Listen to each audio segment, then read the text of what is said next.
गणतंत्र दिवस की बहुत बहुत हार्दिक शुभकामनाएं। एक बार सीधे से बैठ जाइए, सीधे बिल्कुल। बहुत देर आप लोग अपनी इच्छानुसार अवस्था में बैठे हुए थे, लेकिन अब एकदम स्ट्रेट बैठेंगे। हाथ आप अपने नीज पर रख लीजिए, ठीक है ना। आदरणीय मां सरस्वती, श्रद्धेय प्रधानाचार्य जी, आदरणीय अध्यापक गण, प्यारे बच्चों, आप सभी 75वां गणतंत्र दिवस यहां मना रहे हो और कई सारे टीचर्स आए, कई सारे बच्चे आए जिन्होंने आपको गणतंत्र दिवस के बारे में बताया कि गणतंत्र दिवस कब से मनाना स्टार्ट हुआ, कौन सी डेट थी। जोर से बोलो सभी। 1950। हमें पता है कि इसके लिए एक समिति का गठन किया गया जब भारत 1947 में आजाद हुआ, उसके बाद कि भारत को चलाने के लिए एक नियम कायदे कानून की आवश्यकता होगी। उस बुकलेट को कॉन्स्टिट्यूशन कहते हैं, वो बनाने के लिए एक समिति का गठन किया गया। उस समिति के अध्यक्ष कौन थे? डॉक्टर भीमराव अंबेडकर जी। और उसमें कितने मेंबर थे? 7। टोटल कितने मेंबर्स थे? 7। लेकिन दुर्भाग्य ये रहा कि वो जो 7 के 7 मेंबर थे, 7 के 7 मेंबर में से केवल कुछ एक मेंबर्स ने ही सारा का सारा संविधान प्रिपेयर किया, बाकी किसी ने कोई ऐसा विशेष सहयोग नहीं दिया। लेकिन उनके नाम अभी भी संविधान समिति में आते हैं, ये अलग बात है। मुख्य रूप से डॉक्टर भीमराव अंबेडकर ने इस संविधान को तैयार किया। उस संविधान को इस तरह से तैयार किया कि जो देश उस स्थिति में था, उस समय जिन परिस्थितियों से गुजर रहा था, उन परिस्थितियों से कैसे हम अपने देश को आगे ले जा पाएंगे, कैसे ब्यूरोक्रेसी राजनीति पे हावी नहीं होगी, लेजिस्लेचर पे हावी नहीं होगी, और लेजिस्लेचर कैसे जनता के ऊपर हावी नहीं होगा। ये सारा का सारा एक उन्होंने ऐसा ब्लेंड बनाया कि हमारे देश में विकास के साथ साथ लोगों की जो पराधीनता वाली सोच है वो भी स्वाधीन हो जाए, यानी कि लोगों को ये अनुभव हो जाए कि हम क्या कर सकते हैं, क्या नहीं कर सकते हैं। वो सारी चीजें लोगों में समानता का भाव लाने के लिए, लोगों को एक तरह से अच्छी सोच देने के लिए, कॉन्फिडेंस देने के लिए उन्होंने हमारे संविधान में कुछ राइट्स भी बनाए। 12th के बच्चे बैठे हैं पॉलिटिकल साइंस पढ़ने वाले, कितने राइट्स थे बताओ? कितने राइट्स हैं आज की डेट? कितने? 7 है? कौन से हैं? 6 हैं। उन 6 में जो सबसे पहला राइट दिया वो उस समय देश की सबसे बड़ी समस्या थी। क्या? Right to equality. क्या था? जब हम देखते हैं देश में वो जो राइट टू इक्वेलिटी की समस्या है, वो आज भी कहीं ना कहीं है। आप सोच के देखो, आज से 75 साल पहले कितने विकराल रूप रहा होगा। और अगर किसी ने डॉक्टर भीमराव अंबेडकर की जीवनी पढ़ी है, उनके बारे में पढ़ा है, सुना है किसी से, या किसी के वक्तव्य सुने हैं, तो आप लोगों को ये आइडिया होगा कि कितना कठिन जीवन रहा है उस समय का। कि किसी विशेष जाति में पैदा हो जाना मतलब आप समझ लो कि बस मरने का इंतजार। जाति आधार पे, कास्ट आधार पे, धर्म के आधार पे, रंग के आधार पे, लिंग के आधार पे, किसी भी आधार पे आप किसी भी तरह से कोई डिस्क्रिमिनेशन नहीं होगा। तो सबसे पहला तो ये दिया। उसी की बदौलत हम देखते हैं कि आज लगभग हर समाज के व्यक्ति के साथ एक ही क्लासरूम में बैठ के पढ़ता है। हर समाज का व्यक्ति एक ही पानी के पॉइंट से पानी पीता है। हर समाज का व्यक्ति उसी मंदिर में जा सकता है जहां सारे समाज के जाते हैं। यह सारा बहुत महत्वपूर्ण था, और जो एकता के लिए सबसे बड़ा महत्वपूर्ण था। अगर देश में उस समय समानता का अधिकार ना दिया जाए, अंबेडकर साहब कहते कि नहीं साहब ऐसा नहीं होगा, तो आप सोच सकते हैं कि देश आज इस स्थिति में होता नहीं होता। कहीं ना कहीं हम और बड़े गर्त में चले जाते। तो ये जो सबसे बड़ा काम था, जिसे मैं मानता हूं कि अगर अधिकारों में सबसे बड़ा अधिकार है तो राइट टू इक्वेलिटी है। और फिर दूसरा जो उन्होंने अधिकार दिया, that was right to freedom. क्या दिया? यानी कि स्वतंत्रता का अधिकार। एक व्यक्ति को उतना ही रूप से स्वतंत्र होना है, यानी कि किसी भी प्रकार से यहां भी कोई भेदभाव नहीं होना है, क्योंकि राइट टू इक्वेलिटी पहले ही दे दिया कि सभी एक समान फ्रीडम फील करेंगे, सभी को एक तरह से आजादी होगी। आजादी किसी भी प्रकार से जाति, लिंग, कास्ट, रिलीजन, किसी भी आधार से, रेस, किसी भी आधार पे विभिन्न नहीं होगी। फिर उन्होंने दिया एक शोषण के विरुद्ध अधिकार। क्या दिया? क्या दिया? बोलो जोर से। चौथा अधिकार दिया राइट टू रिलीजियस, यानी कि आपको अपना धर्म का अधिकार, यानी कि आप किसी भी धर्म में हैं और किसी भी प्रकार की कोई कार्रवाई करते हैं, वो सारे अधिकार उसमें सुरक्षित किए गए। नेक्स्ट अधिकार दिया right to culture and education, और लास्ट अधिकार दिया आपको राइट टू कॉन्स्टिट्यूशनल रेमेडीज, यानी कि आपके जो भी समस्याएं आपके सामने आती हैं तो संविधान में उनके लिए किसी न किसी प्रकार से निवारण दिए गए हैं, यानी कि सबको समान रूप से अपने हक की लड़ाई लड़नी होगी। इस तरह से 6 अधिकार दिए। लेकिन अब बात आती है कि हमारा देश, जैसे जवाहर सर ने बताया कि वर्मा अलग हो गया, नेपाल अलग हो गया, अफगानिस्तान अलग हो गया, तिब्बत अलग हो गया, तो कहीं ना कहीं हमें यह सोचने की आवश्यकता है कि हमारा विघटन हुआ क्यों, हम पराधीन हुए क्यों, पहले मुगलों से, उसके बाद अंग्रेजों से क्यों हुए। तो कहीं ना कहीं जब आप इतिहास उठा के देखते हैं तो आपको 2 समस्याएं नजर आती हैं, जो मुझे नजर आती हैं। एक तो समस्या ये नजर आती है कि कहीं ना कहीं हमारी एकता में कमी थी। उस एकता को पूरा करने के लिए ही डॉक्टर साहब ने राइट टू इक्वलिटी दी। जब हम इक्वल नहीं होंगे तो एक हो सकते हैं? एकता हो सकती है हमारे बीच? नहीं हो सकती। तो उस एकता को पूर्ण करने के लिए उन्होंने सर्वप्रथम राइट टू इक्वलिटी का अधिकार दिया, जो पहले नहीं थी, जिसके कारण इस तरह की समस्याएं हमारे सामने आती रही। और जो दूसरा हमें समझ में आता है वो है कि हम जो लोग हैं, किसी भी समाज से आते हैं, किसी भी धर्म से आते हैं, किसी भी कास्ट से आते हैं, हमारे अंदर एक सबसे बड़ी कमी है, वो है लालच। क्या है? लालच। यानी कि जब अंग्रेज भारत आए अपनी ईस्ट इंडिया कंपनी बनाकर, तो उन्होंने क्या किया? अच्छा, यहां के जो भी शासक थे लोकल रूप से, क्षेत्रीय रूप से, उन सबको लालच ही तो दिया, दिया नहीं दिया? तो उस लालच के आधार पे हम निकल पाए। यह हमें सीखने की जरूरत है इतिहास से कि हमें यूनिटी और लालच, यूनिटी बना के रखनी है और लालच को पास नहीं आने देना।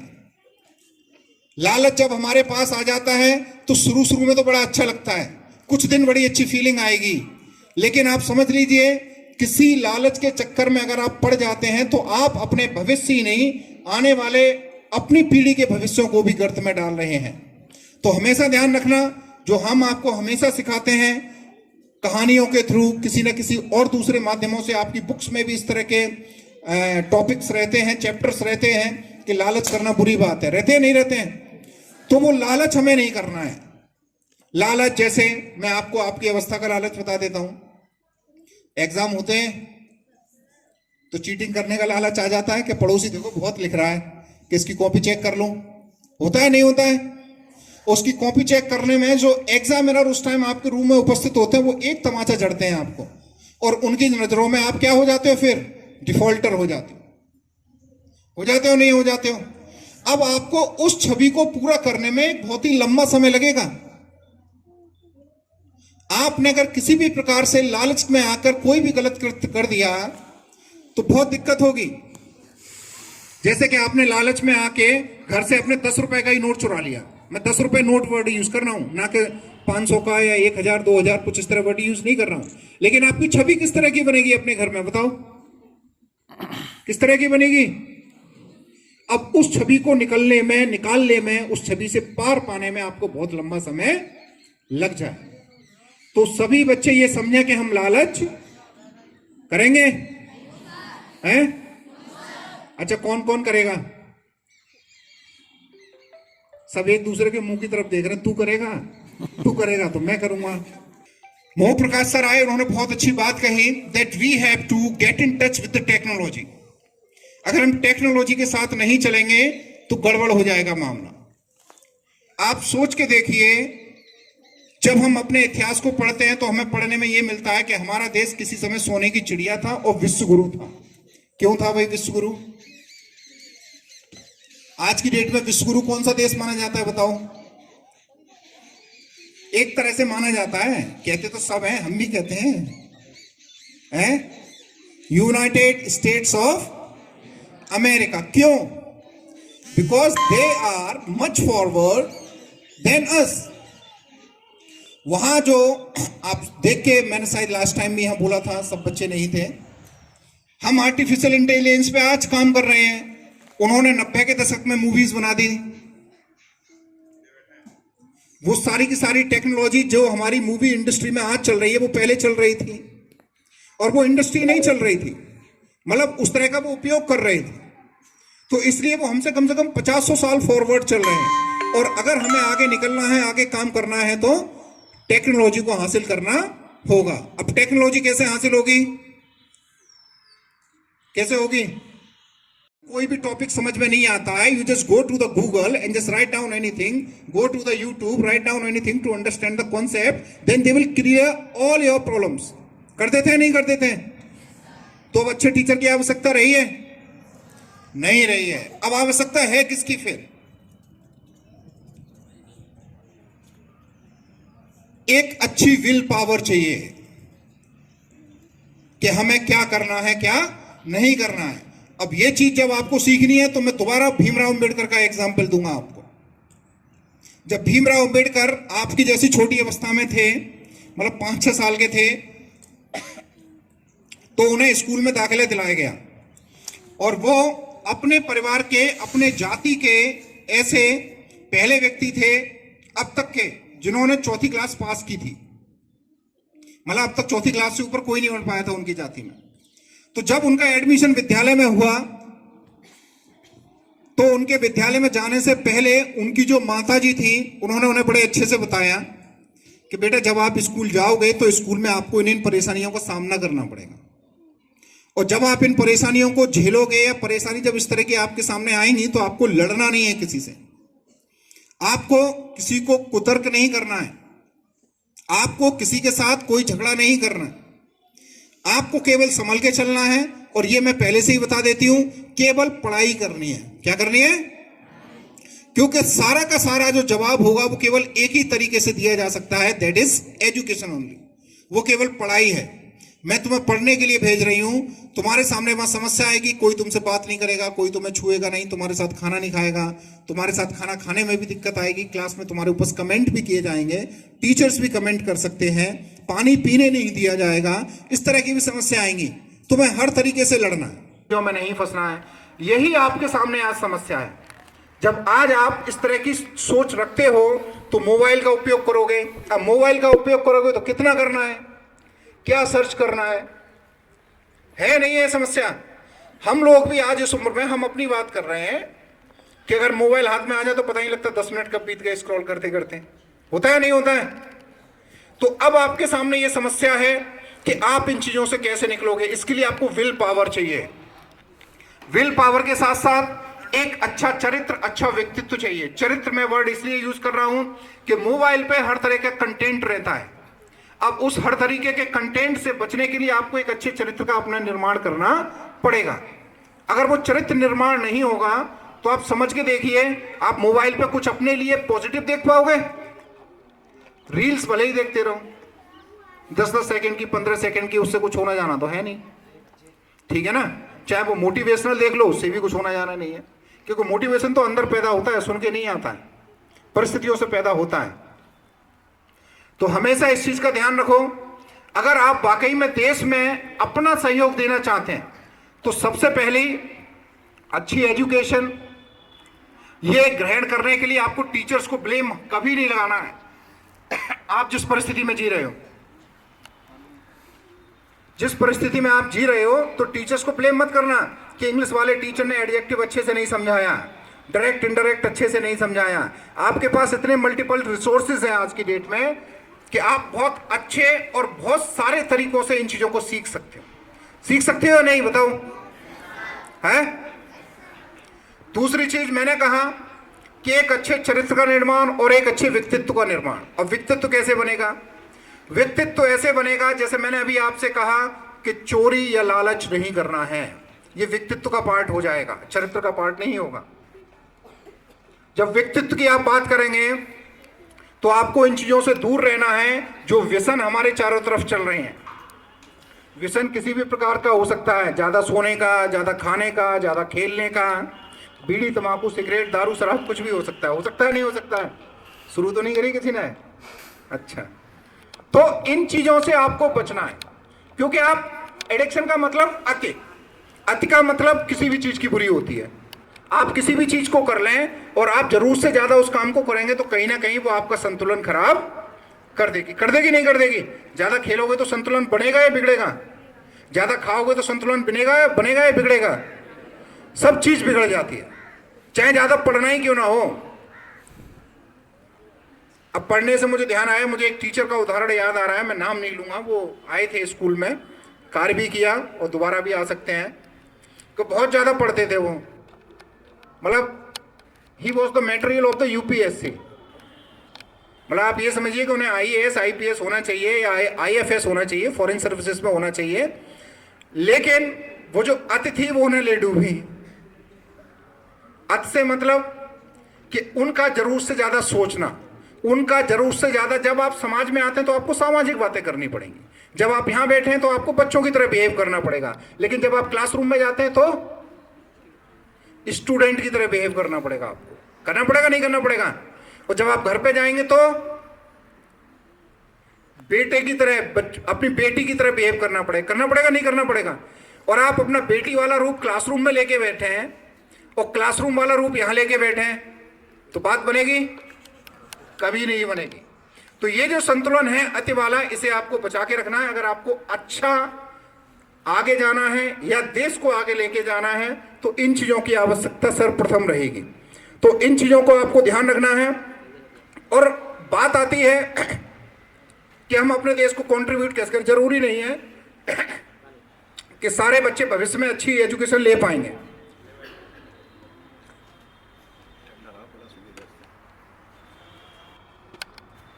क्योंकि परिस्थितियां आपके सामने आएंगी धीरे धीरे, और वो जो आपने सोचा है वो बदलता चला जाएगा। जब वो बदलता चला जाएगा तो उसी के हिसाब से तो आप लोग चलेंगे। लेकिन फिर भी हमें देश में कंट्रीब्यूट करना है। अब देश में कंट्रीब्यूट कैसे कर सकते हैं? बड़े छोटे छोटे से काम हैं जो हमेशा आपको सिखाए जाते हैं, और वर्तमान जो सरकार है भारतीय जनता पार्टी की सेंट्रल में, इससे ये चीज सीखनी चाहिए। कैसे? उन्होंने छोटे छोटे काम बताए आपको कि अपने आस पड़ोस सफाई रखनी है। बताया नहीं बताया? स्वच्छता का अभियान चलाया? अरे चलाया नहीं चलाया? तो आवाज नहीं आ रही ना आपकी उधर से। तो हम अपने आस पड़ोस सफाई रख के देश में योगदान दे सकते हैं। उसका उदाहरण अभी थोड़ी देर में देखने को मिल जाएगा जब आपको सीट डिस्ट्रीब्यूशन होगी। तो किसने फैलाई और किसने प्रॉपर जो उसका पैकेट है वो प्रॉपर डस्टबिन में डाला। हम अपने आस पड़ोस के लोगों को, जो हम आपको सिखाने का प्रयास करते हैं, अगर कोई गरीब है जिसके पास कपड़े नहीं है तो उसे कोई डोनेट कर दो। हम राष्ट्र में सहयोग कर सकते हैं। फिर आवाज नहीं आई, पहले सीधे बैठो सब। हम कर सकते हैं नहीं कर सकते हैं?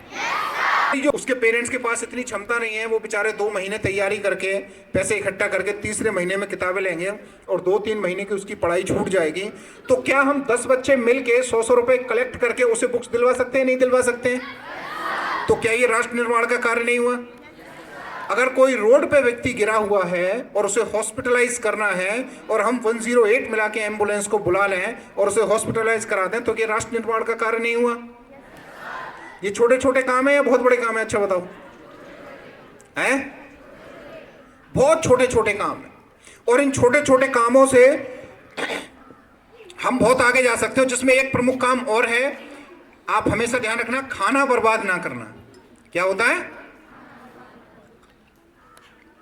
आप लोगों के पेरेंट्स ने भी आपको बोला होगा कभी, खाना बर्बाद करने वालों के साथ क्या होता है? किसी को बताया? किसी के पेरेंट्स ने नहीं? माँ बाप या दादा दादी ताऊ ताई किसी ने नहीं बताया? कभी नहीं बोला? अच्छा, बोलते हैं खाना बर्बाद कर लो, ये बोलते हैं। तो ये बताया होगा ना, खाना वेस्ट नहीं करना चाहिए। आप समझो 3 चीजें बहुत महत्वपूर्ण है जीवन के लिए।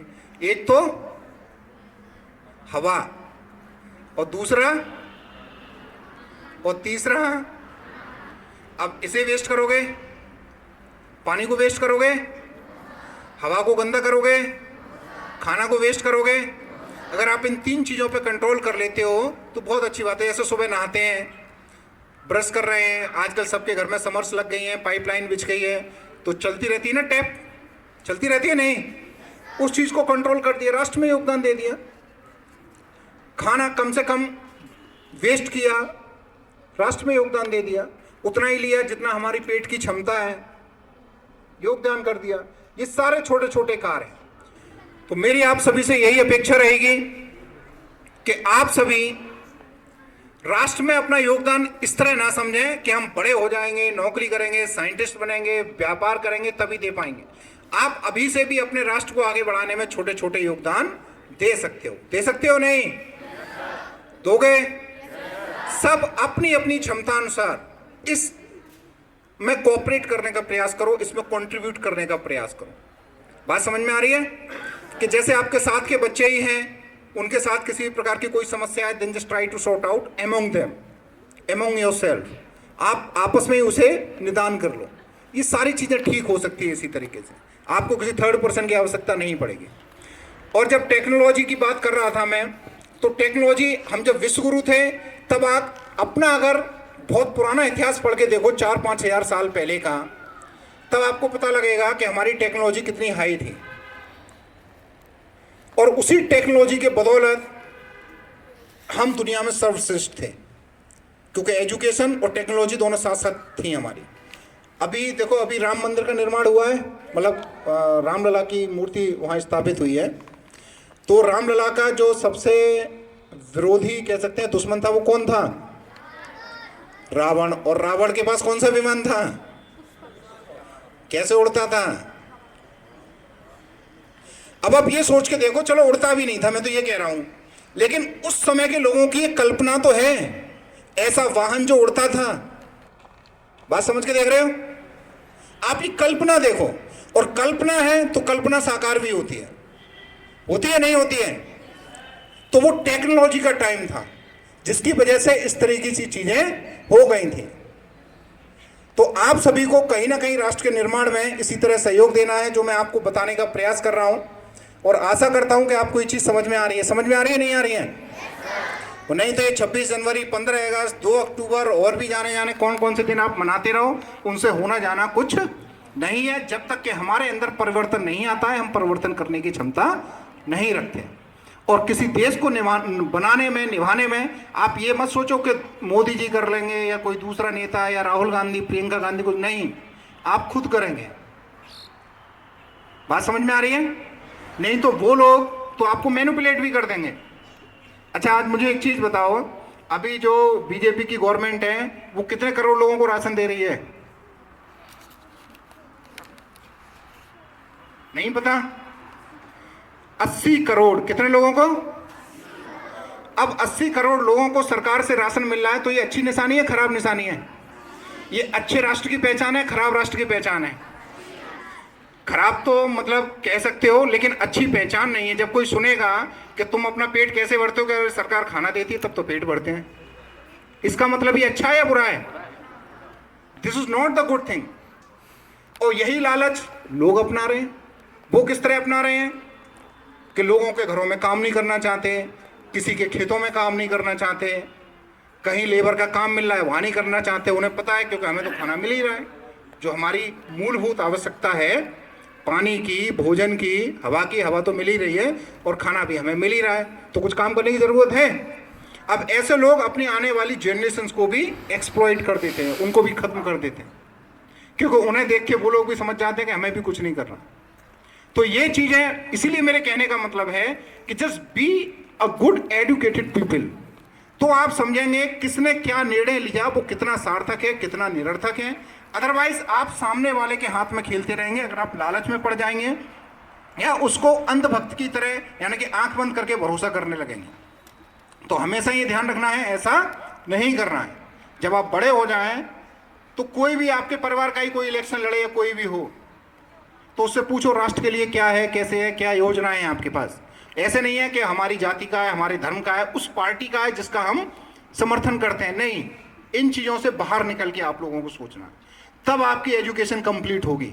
और आपने अगर ऐसा नहीं किया तो आप BA, M.Ed, PhD, BTech, IIT कुछ भी कर लेना, आपका सब मूर्खताई वाला काम रहेगा। आप देश में किसी प्रकार से कोई सहयोग नहीं दे पाओगे। आप देश को नीचे ले जाने में जरूर अपना सहयोग दे दोगे, लेकिन अच्छा ऊपर ले जाने में कभी सहयोग नहीं दे पाओगे। बात समझ में आ रही है मेरी?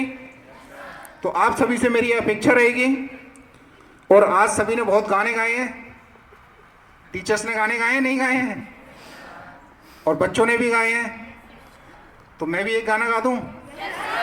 हैं? चलो भाई, साउंड मास्टर कहाँ है?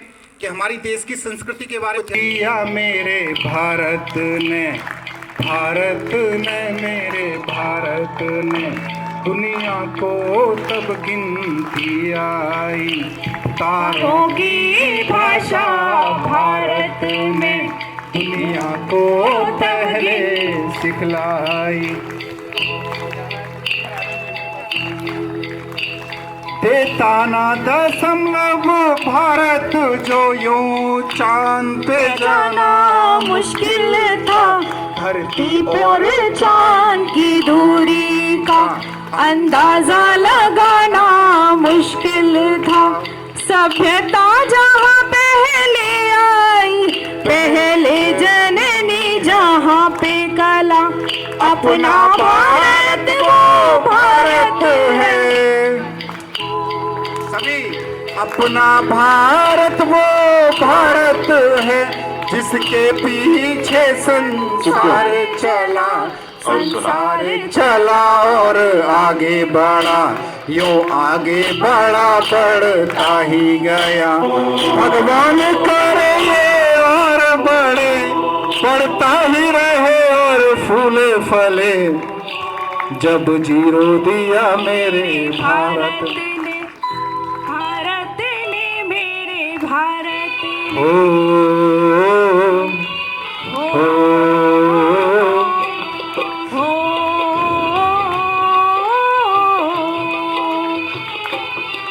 है प्रीत जहाँ की रीत सदा,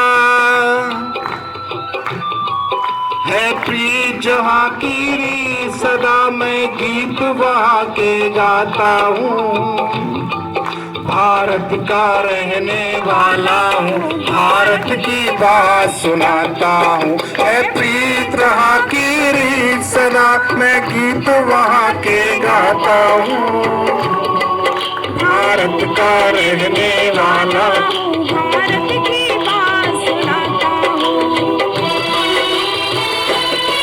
काले गोरे का भेद नहीं, हर दिल से हमारा नाता है। कुछ और निभाना आता, हमें प्यार निभाना आता है। काले गोरे का भेद नहीं, हर दिल को हमारा नाता है। कुछ और नाता हो हमको, हमें प्यार निभाना आता है। जिसे मान चुकी सारी दुनिया, जिसे मान चुकी सारी दुनिया, मैं बात वही दोहराता हूँ। भारत का रहने वाला हूँ, भारत की बात सुनाता हूँ। है प्रीत जहाँ की रीत सदा।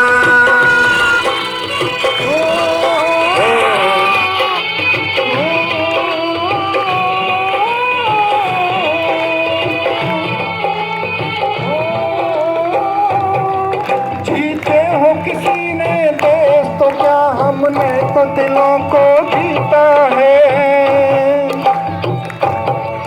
जहाँ राम अभी तक है नर में, नारी में अभी तक सीता है। इतने पावन है लोग यहाँ, इतने पावन है लोग यहाँ। मैं नित सिर झुकाता हूँ, भारत का रहने वाला हूँ, भारत की बात सुनाता हूँ।